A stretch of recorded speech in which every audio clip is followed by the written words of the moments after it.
Les saludo muy cordialmente, mis queridos hermanos y amigos.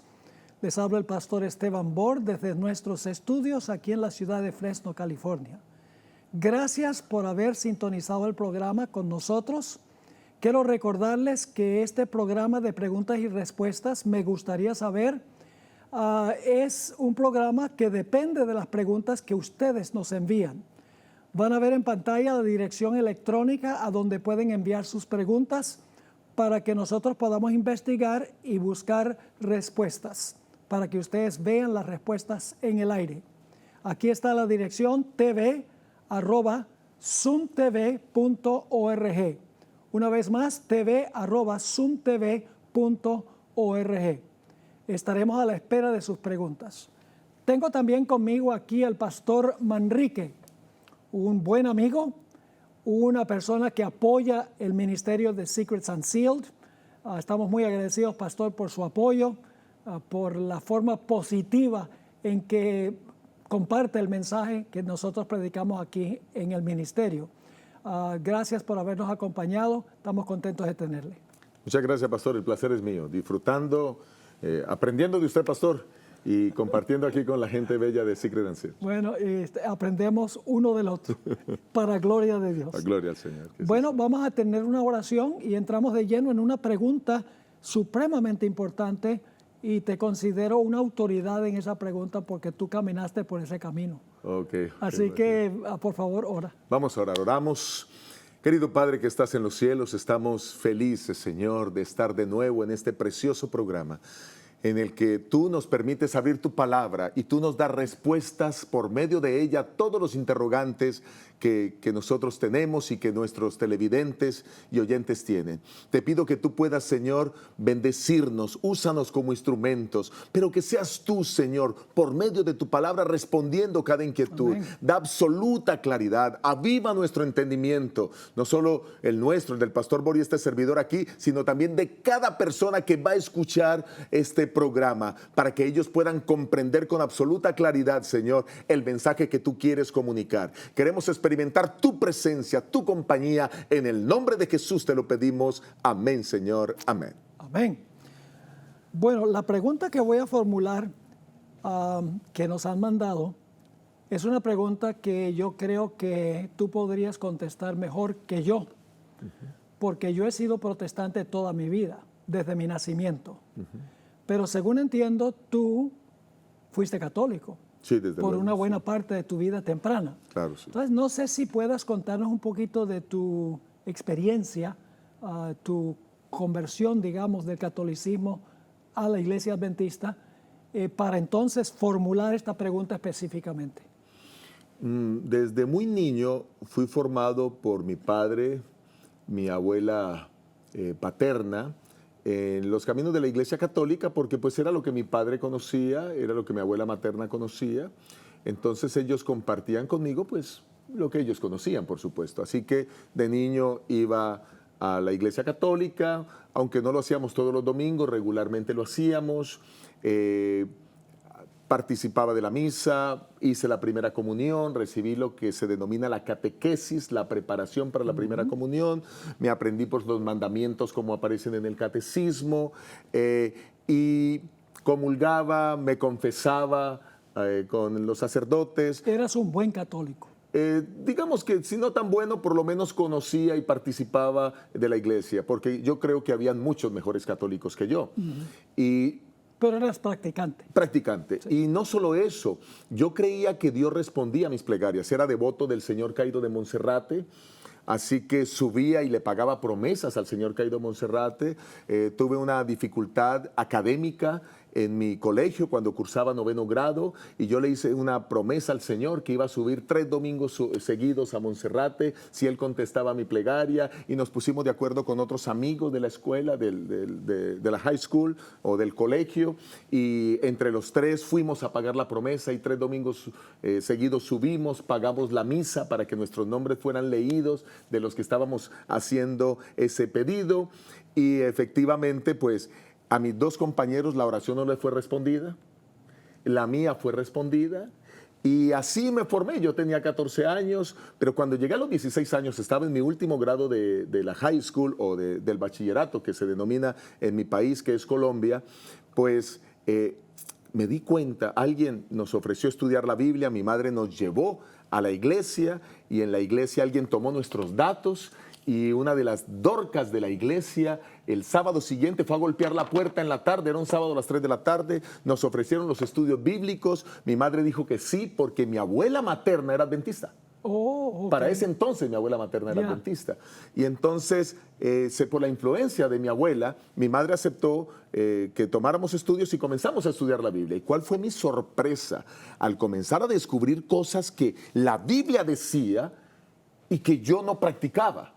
Y cosas que la Biblia decía que no debía practicar desde la perspectiva religiosa y yo practicaba. Así que teníamos la Biblia todo el tiempo abierta allí en la sala de la casa, en el Salmo 91. De paso, las 2 hojas del Salmo 91 estaban amarillas, porque permanecían abiertas. Esa Biblia grande, católica de lujo, con la imagen de Juan Pablo II y la Virgen del Carmen. Las otras hojas blancas, pero ahí estaba abierta. Y la persona que fue a estudiar la Biblia con nosotros dijo, oh, qué bueno, los felicito que tienen la Biblia. Muy sabio fue. Sí. Y dijo, usemos esa Biblia para estudiar. Y con esa Biblia grande, él nos mostraba todos los textos y comencé a abrir mis ojos. Me di cuenta que no guardaba los mandamientos de Dios. Me di cuenta que yo adoraba imágenes. Cuando iba a pagar mis promesas, yo tocaba las imágenes creyendo que algún poder especial salía de ellas. Y después de tocar la imagen me echaba la bendición. Pero era lo que conocía. Yo creo que Dios conocía mi corazón. Yo creo que yo lo hacía como lo hacen millones de personas hoy en la Iglesia Católica, lo hacen de muy buen corazón. De paso, la Biblia dice que Dios tiene un pueblo allí. Amén. Y por eso le dice a ese pueblo en Apocalipsis 18:4, salid de ella, pueblo mío. La mayoría del pueblo de Dios está ahí, según la hermana White. Desde luego. Así que yo siento que yo era parte de ese pueblo de Dios, pero Dios me llamó a salir de ahí para conocer la verdad. Y bueno, esa podría ser así como mi corta experiencia, porque después de, mientras estudiábamos la Biblia, que mi madre aceptó los estudios bíblicos, cuando íbamos en el estudio 10, mi abuela materna murió. Y la muerte de mi abuela tocó mi corazón, porque ella alcanzó a decirme varias cosas como adventista. Y ella alcanzó a decirme que ella moriría, perdón, que las personas cuando morían estarían en la tumba, pero que luego Jesús vendría y nos resucitaría y nos llevaría a vivir al reino de los cielos. Y mi abuela materna, la madre de mi mamá, pues me enseñó esas cosas, y cuando ahora yo estoy frente al féretro y recuerdo lo que ella me enseñó y alcancé yo a estudiar en esos 10 primeros estudios de la fe de Jesús, pues me di cuenta que ella y la Biblia tenían la razón. Y ahí fue mi transición del catolicismo a la iglesia adventista del séptimo día. Amén. Y espero el día cuando una de las sorpresas que mi abuela va a recibir es cuando yo me encuentre con ella. Amén. Y cuando ella sepa que su nieto, al que vio en las parrandas, en las discotecas, bebiendo, con malas amistades, que ese nieto aceptó a Cristo por su muerte. Amén. Amén. Y que ese nieto estudió y se hizo pastor. Y que ese nieto predicó en muchos lugares. Y ayudó a lo que el Espíritu Santo dijera en el trabajo por la salvación de este mundo. Amén. Y esa será una sorpresa inigualable, porque ella vio a su nieto perdido. Y el verme en el reino de los cielos pienso que va a ser una sorpresa increíble para mí y para ella también. Va a ser un abrazo increíble el que yo tenga con mi abuela ya. Tal vez haya sido su última oración Quizás. antes de morir. Quizás. Y su oración fue contestada. Gloria a Dios. Gloria a Bueno, Dios. la razón por la cual te pedí que dieras este trasfondo es porque tú puedes hablar con más autoridad porque tú fuiste católico. Desde luego. Ahora, la pregunta es esta, y yo voy a decir muy poco, aunque teóricamente he leído y conozco mucha información sobre esto, tú vas a hablar por experiencia. Ok. Esta es la pregunta. ¿Ascendió María corporalmente al cielo después de su muerte? Una pregunta sencilla. Sí. La Iglesia Católica tiene el dogma de la Asunción, Sí. que fue dado en el año 1950, pero por favor explícanos lo que la Biblia dice en cuanto a esto. Ok, bueno, sí es cierto, como católico yo creía eso. El Papa Pío XII estableció esto como dogma. Sin embargo, antes de que se estableciera como dogma, pues ya era una creencia popular entre el Sí. catolicismo, la ascensión de María. Faltaba solo como ese establecimiento como dogma de parte del Papa del momento. Pero la Biblia no muestra eso. Voy a decirlo de esta manera. La Biblia registra que hombres fueron llevados al cielo en cuerpo y alma de la misma manera como el católico cree que fue María. Pero si María hubiera sido llevada al cielo, la Biblia lo diría. Y ahora vamos a explicar las razones por las cuales la Biblia lo diría. Hablemos de esas tres personajes. Ok. Comencemos con Enoc. Eso está en Génesis capítulo 5. Génesis capítulo 5. Y vamos a leer allí del versículo 22 al 24.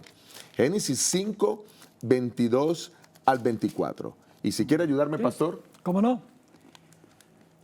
Y caminó Enoc con Dios después que engendró a Matusalén 300 años y engendró hijos e hijas. Y fueron todos los días de Enoc 365 años. Caminó pues Enoc con Dios y desapareció porque le llevó Dios. Aquí deja ver claramente que Enoc caminaba con Dios.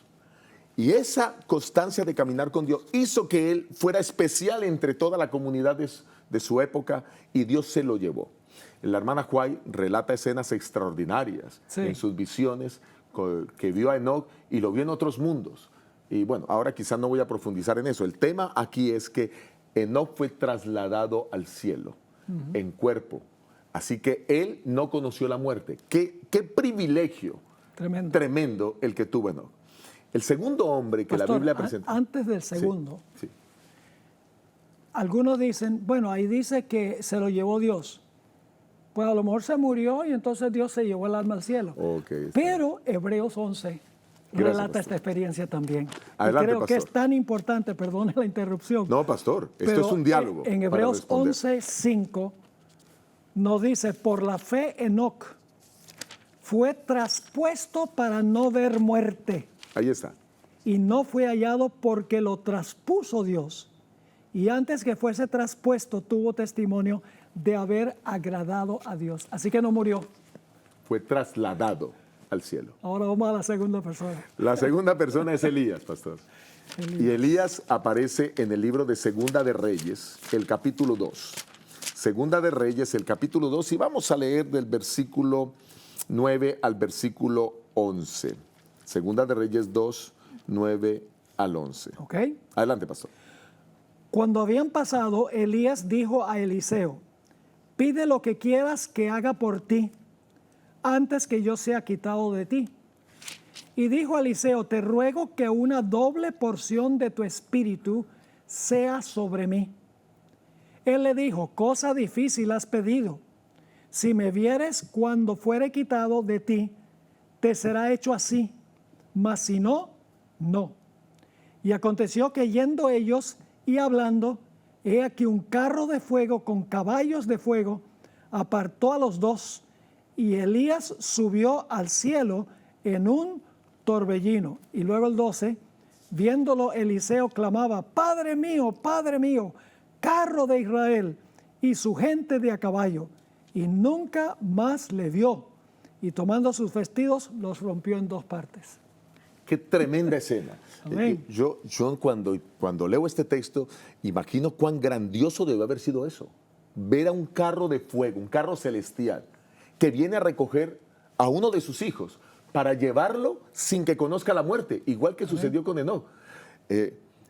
Eliseo hubiera querido vivir esa experiencia. Amén.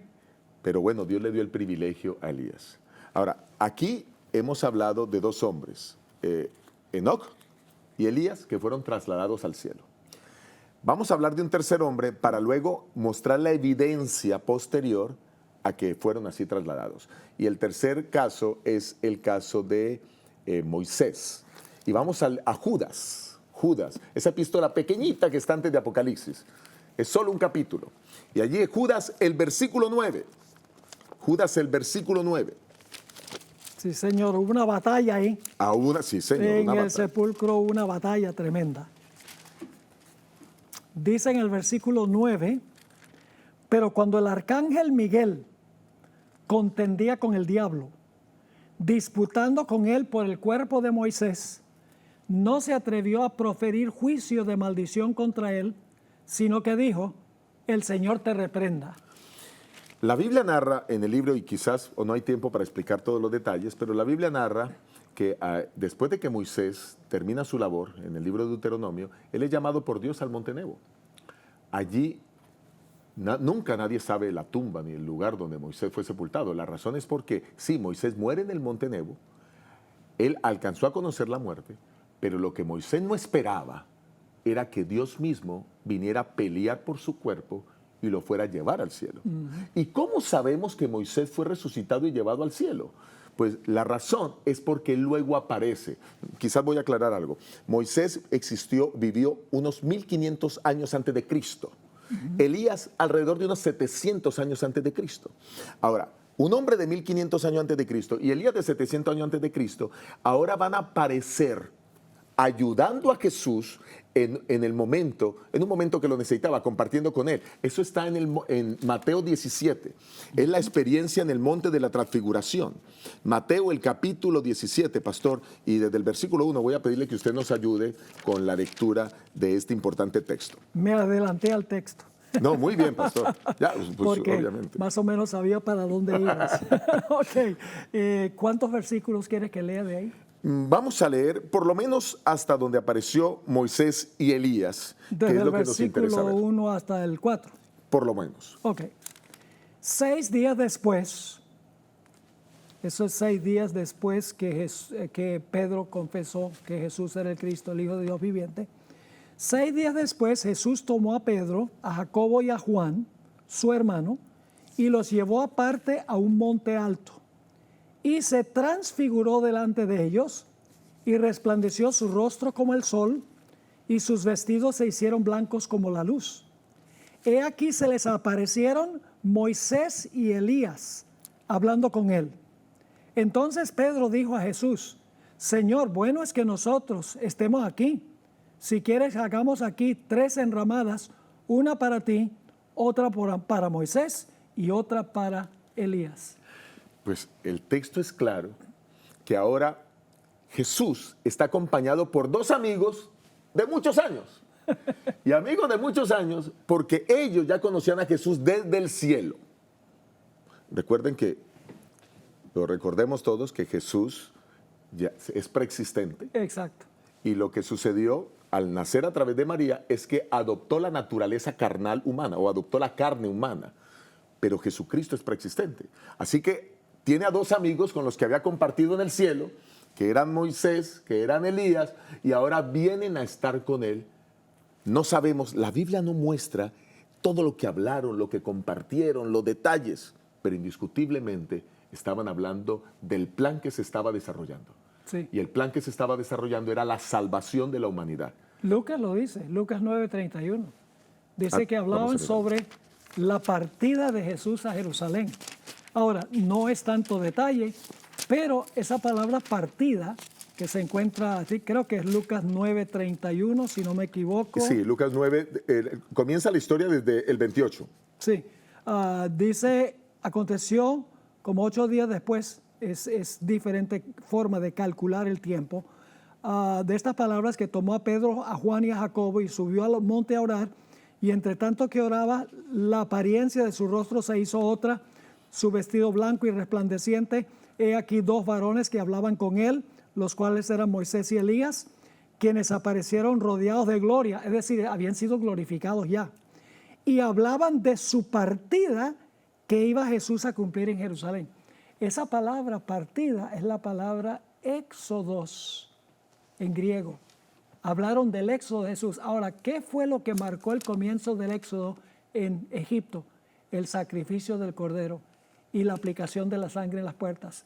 Y el contexto indica que estaban hablando sobre la muerte de Jesús. Estaban animándolo de que siguiera adelante y fuera a la cruz.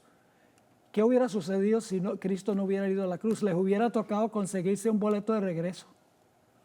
Porque estaban allí a base de la promesa. No existiría salvación para ningún ser humano. Ya. Por eso digo, pastor, que usted es mi maestro. Gracias por ese gran aporte que me acaba de dar. Gracias por ese gran aporte. Entonces, queda claro que Enoc, Moisés y Elías, fueron llevados al cielo. Ahora, notemos lo siguiente. Si estos 3 hombres fueron llevados al cielo, hubiera sido muy importante para el escritor o para los que escribieron el Nuevo Testamento registrar la ascensión de María. Oh, claro. Ahora, que no se registre en la Biblia la ascensión de María es suficiente motivo para que nosotros podamos decir que María, que de paso, una de las cosas que me encantó cuando llegué a la iglesia adventista del catolicismo, es que yo creía que todos los protestantes hablaban mal de María, pero encontré que los adventistas no. No. Encontré que los adventistas respetaban a María y hablaban de ella como la madre de Jesús, hablaban de María como ejemplo de mujer, hablaban de María como ejemplo de madre, hablaban de María como ejemplo de esposa, hablaban de María como ejemplo de fidelidad y de obediencia. También. Hablaban de María en una cantidad de connotaciones que a mí me impactó poderosamente. Porque yo creía que si se metían con mi María, no quería tener nada con ninguno. Pero los adventistas hablaban bien de María. Eso me atrajo también a la iglesia adventista. Amén. Porque yo era devoto de la Virgen del Carmen, que es la Virgen de los navegantes y los conductores, porque mi padre era devoto también de la Virgen del Carmen. Él llevaba hay una fiesta nacional en mi país, que es el Día de la Virgen del Carmen, y llevaba sus vehículos para ser dedicados a la Virgen. Ahora, notemos algo para cerrar este punto, es que cuando Jesús está en la cruz del Calvario, pastor, Jesús entrega a María a su discípulo amado que era Juan. Y estando en la cruz le dice, hijo, y allá tu madre. Y a María le dice, madre, y allá tu hijo. La Biblia registra que desde ese momento Juan se encargó de ella. Ahora, si Juan se encargó de María desde ese momento, el último escritor del Nuevo Testamento fue Juan. Y si Juan fue el último escritor del Nuevo Testamento y él era el encargado de María, él tuvo que haber registrado la ascensión de María. Pero ni en los evangelios, ni en el evangelio de Juan la registra, ni mucho menos en el último libro que escribió en el año 94 después de Cristo, 96, que fue el libro de Apocalipsis. Es correcto. Así que, ¿de dónde vino el dogma? Bueno, el dogma viene, porque yo he leído la historia del dogma, viene de muchas suposiciones y de muchas ideas tradicionales, que a través de los años vinieron acumulándose de padres o patriarcas de la Iglesia Católica y cada uno vino agregando su aspecto hasta que se consolidó como un dogma y fue establecido en 1950. Hace poco, estamos hablando de pocos años. Sí, o sea que en realidad no tienen ninguna base bíblica. No existe ninguna base bíblica, ni ninguna. Inclusive hay 2 diferentes conceptos en la Iglesia Católica en cuanto a la asunción. Hay algunos de los eruditos, de los padres de la Iglesia, que dicen que María murió, a los 3 días resucitó como Jesús y luego fue traspuesta al cielo. Otros dicen que fue traspuesta al cielo sin morir. Sin morir. Pero la Biblia no menciona ninguno de los 2. Ahora, hay un texto más, pastor, que necesitamos mirar antes de terminar. Sí, pastor. Y es Apocalipsis, el capítulo 12. Cuando uno va a catedrales católicas, templos católicos, que a mí me gusta cuando yo voy a predicar a una ciudad grande, mis días, cuando no estoy estudiando, los dedico para visitar esos monumentos. Y me gusta observar las imágenes, las estatuas, el arte, etc. Y uno encuentra repetidas veces a María con una corona de 2 estrellas en la cabeza, como con los rayos del sol saliendo, ¿verdad? Y parada sobre la luna, y en algunas ilustraciones pisoteando a una serpiente, que es una alusión a Génesis 3:15. Y los católicos dicen, ahí está claro, dice, apareció en el cielo una gran señal, una mujer vestida del sol con la luna debajo de sus pies, sobre su cabeza una corona de 2 estrellas, y luego dice que estaba encinta, y obviamente el que está en el vientre es Jesús, claro. Y nace Jesús. Dicen, ve, ahí dice que María estaba en el cielo. Así que mi objeción a esta idea es que la mujer aquí no representa a María. Desde luego que no. La mujer representa a la iglesia. Es decir, Jesús nació de la iglesia del Antiguo Testamento. ¿Y las estrellas, las 12 tribus de Israel? Las 12 tribus de Israel. Ahí está la iglesia del Antiguo Testamento. Y luego más adelante, la mujer huye al desierto por 1260 años. Correcto. Ahí ya representa la iglesia del Nuevo Testamento. Y Cristo fundó la iglesia con 12 apóstoles. Pues, perfecto. Esa es. Entonces, bueno, tendría María que tener muchos años para poder vivir 1260 años. Además de eso, Apocalipsis 12 no presenta a la mujer en el cielo durante ese periodo, sino tiene que huir al desierto porque el dragón la quiere destruir. Así que no estaba en el cielo. Sí, y lo otro, pastor, es que el sol y la luna, la representación es totalmente diferente. Sabemos que Cristo es el sol de justicia y sabemos que la luna refleja la luz del sol. Exacto. Y estamos hablando aquí de todo el ritual del santuario. El Antiguo Testamento. Todo lo que el Antiguo Testamento prefiguraba. Es un reflejo. Perfecto, de prefiguraba Cristo, acerca de Cristo. Exacto. Pero ese es un tema que obviamente no podremos ahondar ahora por falta de tiempo. Pero está muy claro aquí que es una mujer antes y una mujer después, y que los 1260 años sería imposible para una mujer poder vivirlos. Muy bien. Y además de eso estaba en la tierra. Y además, porque huyó al desierto. Correcto. Entonces, si estaba en el cielo, ¿por qué huyó al desierto? Ahora, el Señor Jesucristo habló unas palabras muy fuertes a los eruditos de su época. Les dijo, en vano me honran, enseñando por preceptos mandamientos de hombre. Es en Marcos el capítulo 7. Igual que en el tiempo de Jesús, los eruditos se basaban más en la tradición que lo que se basaban en la palabra escrita. Sí, sí. De la misma manera, la Iglesia Católica, y estoy hablando del sistema, no de los individuos, porque la Iglesia Católica tiene muchos individuos sinceros que aman a Dios. Desde luego. No conocen toda la verdad. Yo era uno de esos. Pero el papado se basa mayormente en la tradición. La Biblia no habla de purgatorio, del bautismo de infantes, no habla del bautismo por aspersión, no habla de confesar los pecados a un hombre. Hay un sinnúmero de doctrinas católicas que están basadas en la tradición. Pero nosotros tenemos que basarnos en lo que dice la Sagrada Escritura, lo que ha sido escrito. Escrito está, no solo de pan vivirá el hombre, sino de toda palabra que sale de la boca de Dios. Amén, pastor. Eso está claro para mí. Y quizás solo quisiera cerrar diciendo que hubo un texto que me ayudó a tener claro el concepto de María, que es el texto de Lucas 11:27, en donde Jesucristo impide que se adore a María. Exacto. Y eso me aclaró el panorama. Amén. Para amén. que adoremos únicamente a Jesús nuestro Salvador. Gloria a Dios. Bueno, el tiempo se ha ido, como de costumbre, cuando uno está disfrutando el estudio, el tiempo se va. Muchas gracias por habernos acompañado en este programa. Me gustaría saber, por favor, mándenos sus preguntas a zoomtv.org. Dios le bendiga y hasta la próxima.